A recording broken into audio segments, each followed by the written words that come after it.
Stephen Curry is sitting, the Warriors aren't really scoring, and yet Golden State is still winning.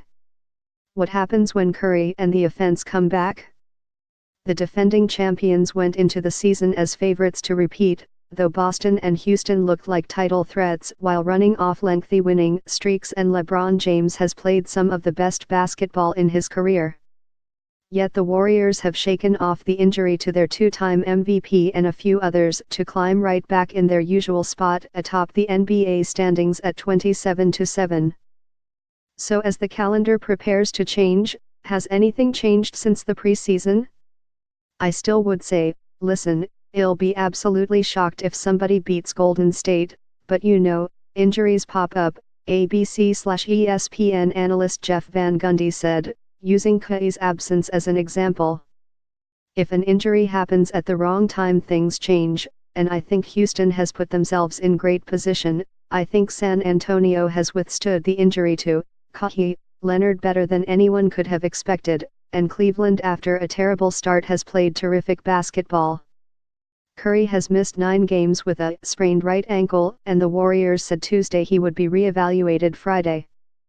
The offense isn't fully clicking without him, as the Warriors have been held below 100 points 3 times in the last 4 games, but they've lost only once in his absence.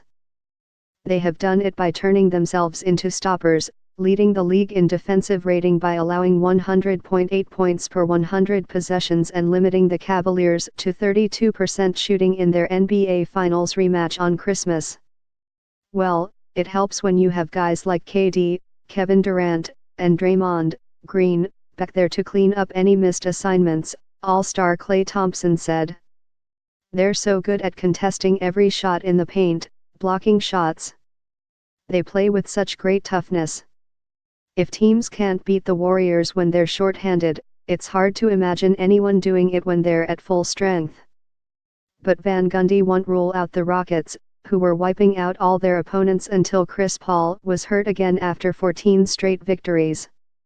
I think they are an absolute legitimate contender, Van Gundy said. I think the Western Conference Finals will have the 2 best teams in it, and I think whoever comes out of that will win the championship. And in the East, after Boston followed Cleveland's loss on Christmas, there was a new team leading the East. Toronto's stay was short, as the Raptors lost 98-93 Tuesday in Dallas to fall back behind the Celtics by percentage points.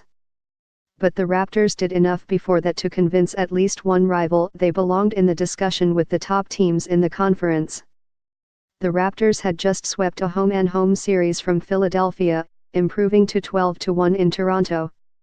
I said when I left, they just don't really get talked about like they should be talked about, 7-6 ERS coach Brett Brown said Monday. They've won 12 out of 13, they've got an all-star backcourt, Serge Ibaka is the real deal as a power forward, and they've been with each other for a while.